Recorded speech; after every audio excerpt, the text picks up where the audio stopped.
அனைவருக்கும் வணக்கம். கடகராசினியர்களுக்கு நிகழ இருக்கும் குரு பயிற்சி என்ன மாதிரியான நன்மைகளை எல்லாம் ஏற்படுத்தி கொடுக்க இருக்கு, கிரக நிலைகளின் ரீதியாக அமையிருக்கும் சாதகங்கள் என்ன, பாதகங்கள் என்ன, மேலும் என்ன மாதிரியான முன்னேற்றங்கள் எல்லாம் உங்களுடைய வாழ்வில் ஏற்பட இருக்குது, செல்வத்தின் அதிபதியான சுக்கிரனுடைய ஆட்சி வீட்டில் சஞ்சரிக்க போகும் குரு பகவானால் புதையல் யோகம் கிடைக்கக்கூடிய ஒரு தருணமா இந்த குரு பயிற்சி அமைஞ்சிருக்குதுங்க. அந்த வகையில் இந்த குரு பயிற்சி நிகழக்கூடிய இந்த காலகட்டம் முழுவதுமே கடகராசினியர்களுடைய வாழ்வில் குடும்ப சூழ்நிலை ரீதியாகவும் உத்தியோகம், தொழில், வியாபாரம், கலைத்துறை, அரசியல் துறை, மாணவ மாணவிகள், விவசாயத்துறையினர், பெண்மணிகள் என இவருக்குமே என்ன மாதிரியான முன்னேற்றங்கள் எல்லாம் ஏற்பட இருக்கு என்பது குறித்தான முழுமையான பதிவு தான் இந்த வீடியோல நம்ம விரிவா பார்க்க போகிறோம். அதற்கு முன்னாடி குரு பகவானை பற்றி சற்று விரிவாக தெரிந்து கொள்வோம். மே மாதம் 1ஆம் தேதி குரு மேச ராசியை விட்டு விலகி சுக்கிரனின் ராசியான ரிஷபத்தில் பிரவேசிக்க இருக்காரு.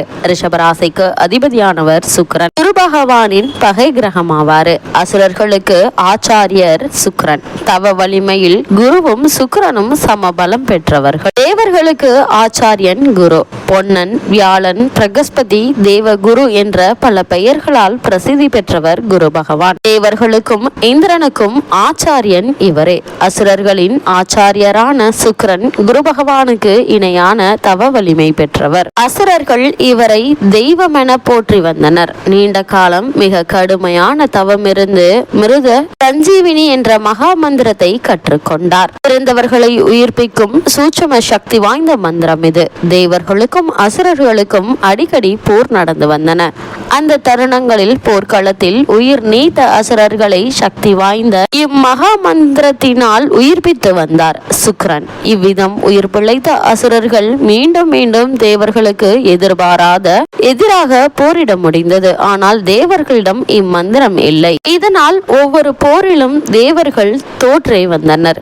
எந்த விதமாவது மகா மந்திரத்தை தெரிந்து கொண்டு விட வேண்டும் என்ற ஆர்வத்தில் குரு பகவானின் மைந்தனான கசனை சுக்கிர பகவானிடம் கல்வி பயில அனுப்பி வைத்தனர். சுக்கிரனும் கசனை தனது மாணக்கரில் ஒருவராக சேர்த்து கொண்டார். கசனின் நோக்கத்தை அறிந்து கொண்ட அசுரர்கள் அவனை கொன்றுவிட பல முயற்சிகளை செய்தனர். குரு பகவானின் பெண் சுக்கிரனுடைய பெண் தேவயானி.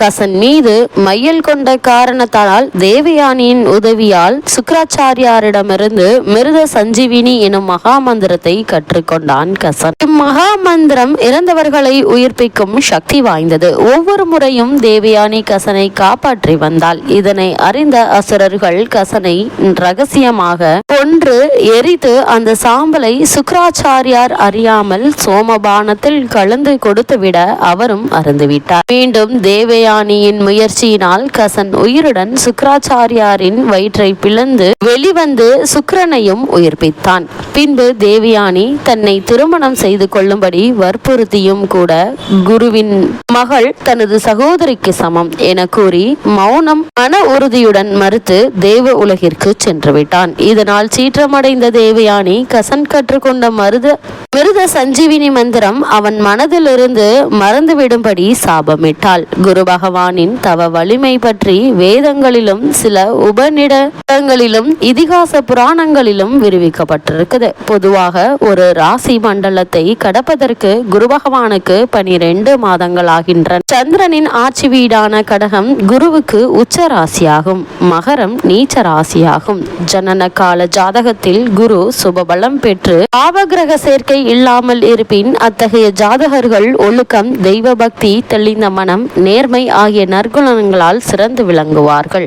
நற்குணங்கள் அமைந்த குழந்தைகளை அடைவதற்கும் ஜாதகத்தில் பூர்வ புண்ணிய புத்திரஸ்தானத்தில் குரு இருக்க வேண்டும். இல்லையெனில் அந்த இடத்திற்கு குருவினுடைய பார்வையாது இருக்க வேண்டும்.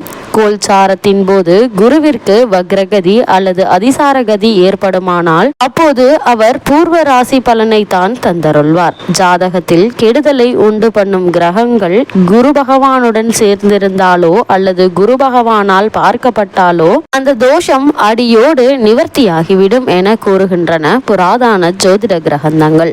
முன்பு கூறியது போல் ஒரு ராசியை குரு பகவான் கடப்பதற்கு சுமார் 1 வருட காலம் ஆகும். குரூர கிரகம் எனப்படும் ராகு மற்றும் அக்னிமயமான செவ்வாய் ஆகியோர் குரு பகவானுடைய ஆட்சி வீடான தனுசு மற்றும் மீனம் ஆகிய ராசிகளை கடக்கும் போது தங்களுடைய வீரியத்தை இழந்து விடுவதாக பூர்வ பஞ்சவர்ண பாராச்சரியம் எனும் பழமையான ஜோதிட நூல் விளக்கியிருக்கு.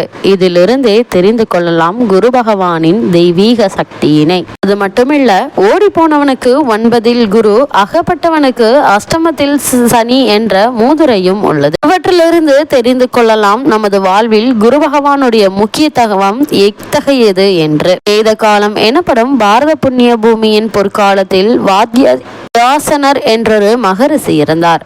மகா தபஸ்வி. அவரது பிரசித்தி பெற்ற காமசாஸ்திரம் என்னும் நூலில் ஆண் குழந்தை வேண்டும் என ஆசைப்படும் தம்பதியினர் குருபலம் நிரம்ப பெற்றுள்ள தின வேளையில் பெண் குழந்தை வேண்டும் என விருப்பப்படுபவர்கள் கணவன் மனைவியர் சுக்கிரன் சுபபலம் பெற்று திகழும் தின நேரத்தில் சேர வேண்டுமாம் என கூறியிருக்கிறார். அந்த அளவிற்கு சென்ற காலத்தில் ஜோதிடம் எனும் மகத்தான வானியல் கலை நம் வாழ்வோடு பின்னி பிணைந்திருக்கிறது. இவ்வளவு மேன்மைகளை கொண்ட இந்த காலகட்டங்கள்ல கடகராசியை சேர்ந்த புனர்பூசம் 4ஆம் பாதம் முதல் பூசம் ஆயில்யம் வரை உள்ள நட்சத்திரக்காரர்களுக்கு குரு பகவானுடைய ரிஷபராசி சஞ்சாரம் நிகழக்கூடிய தருணங்கள்ல குடும்ப சூழ்நிலை ரீதியாக மேலும் என்ன மாதிரியான நன்மைகள் எல்லாம் ஏற்பட இருக்கு என்று பார்க்கும்போது, அஷ்டம ராசியில் சனி பகவான் அமர்ந்திருக்கும் இக்காலகட்டத்தில் குரு பகவான் ராசிக்கு லாபஸ்தானம் ஆகிய ரிஷபத்திற்கு மாறியிருப்பது மிக நல்ல ஒரு கிரக மாறுதல் என்று தாங்க சொல்ல வேண்டும். ஏன்னா எப்பொழுதெல்லாம் பண நெருக்கடி ஏற்படுகிறதோ அத்தகைய தருணங்கள்ல எதிர்பாராத இடங்களிலிருந்து நிதியுதவி கிடைக்க இருக்குதுங்க. கோல்சார விதிகளின்படி அஷ்டம சனி காலத்தில் உடல் நலன் பாதிக்கப்படக்கூடுங்க. அத்தகைய கடுமையான சனி பகவான் தோஷத்தை குருவினுடைய ரிஷபராசி சஞ்சார காலம் குறைத்து விடுது என்பதை பூர்வ பாராச்சரியம் என்னும் மிக புராதான ஜோதிட நூல்கள் கூறியிருக்குது. விலை மதிப்பிட முடியாத இந்நூல் எண்ணற்ற நன்மைகளையும் எழுதியிருக்குதுங்க. தற்காலிக ஜோதிட நூல்கள் பலவற்றில் ஆதார கிரகந்தங்களில் ஒன்றாக திகழுதுங்க. தன்னிகரற்ற பூர்வ பாராச்சரியம் இந்த மற்றொரு பாகமான உத்தர பாராச்சரியம் ஏராளமான பகைவர்களின் படையெடுப்புகளின் போது காணாமற் போய்விட்டது எனவும் கூறப்படுதுங்க. இப்படிப்பட்ட இந்த காலகட்டங்களில் கடகராசி சேர்ந்த உத்தியோகஸ்தர்களுக்கு குரு பகவானுடைய ரிஷபராசி சஞ்சாரத்தின் காரணமாக மேலும் என்ன மாதிரியான நன்மைகள் எல்லாம் ஏற்பட இருக்கு என்று பார்க்கும்போது, உத்தியோகத்துறையும் சனி பகவானுடைய அதிகாரத்தில் தாங்க இருக்குது. அத்தகைய சக்தி வாய்ந்த சனி பகவான் கடகராசியினருக்கு 8ஆம் இடத்தில் நிலை கொண்டுள்ளதால பணியாற்றும் இடத்தில் பல பிரச்சனைகள் ஏற்படுவதற்கான வாய்ப்புகள் இருக்குதுங்க. அத்தகைய கடுமையான தோஷத்தை குருவினுடைய ரிஷபராசி சஞ்சாரம் குறைக்குதுங்க. மேலதிகாரிகளுடைய போக்கில் சாதகமான மாறுதலை இப்போது உங்களால் காண முடியுங்க. அலுவலகத்தில் பொறுப்புகள் காரணமாக ஏற்பட்டு வந்த வெளியூர் பயணங்கள், கடின உழைப்பு ஆகியவை இனி பெருமளவில் குறைவதை அனுபவத்தில் உங்களால காண முடியுங்க. ஒரு சிலருக்கு பதவி மாற்றம் ஏற்படுவதற்கான வாய்ப்புகள் இருக்குது. அதனால் ஊதியம் சற்று உயர்வதற்கு சாத்தியக்கூறுகள் உள்ளது. குருவினுடைய நிலை தெளிவாக எடுத்து காட்டுதுங்க.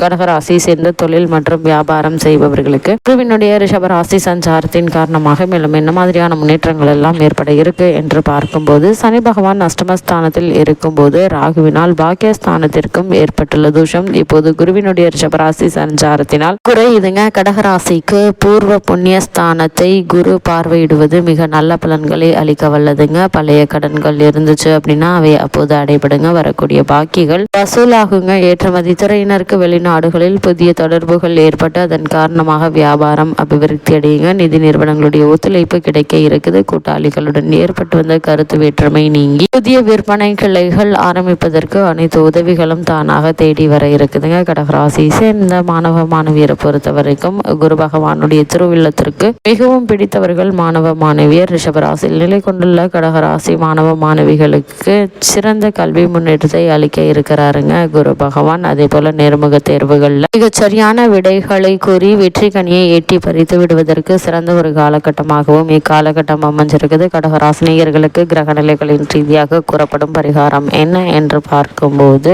ராசி குருவினுடைய இந்த ரிஷபராசி சஞ்சாரத்தினால் நமக்கு பல தோஷங்கள் விலகுதுங்க. சனியினுடைய அஷ்டமஸ்தான சஞ்சார தோஷம், ராகுவினுடைய மீனராசி சஞ்சார தோஷம் ஆகியவற்றை போக்குவதினாலும் குறைப்பதினாலும் நமக்கு மகத்தான உதவி செய்திருக்கிறார் குரு பகவான். அதற்காக வியாழக்கிழமைகள் மாலை நேரத்தில் திருக்கோவில் ஒன்றிலோ அல்லது நம் வீட்டின் பூஜை அறையிலேயோ மண்ணகல் ஒன்றில் நெய் தீபம் ஏற்றி வைப்பது, நவகிரகங்கள்ல பரம கருணை நம் மீது கொண்ட குரு பகவானுக்கு ஏற்றி வைப்பது அவரது திருவுள்ளத்திற்கு மிகவும் உகந்ததா அமையுங்க.